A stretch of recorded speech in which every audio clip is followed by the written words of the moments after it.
there, friends. Welcome to our awesome YouTube channel. Take the parts off and look into the engine.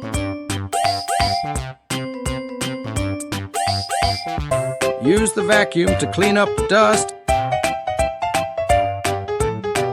Take apart the broken pieces.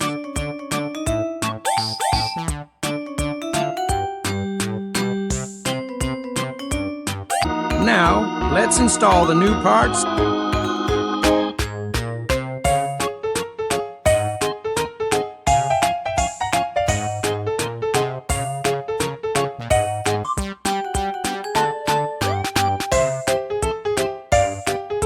And check the engine fluids by colors.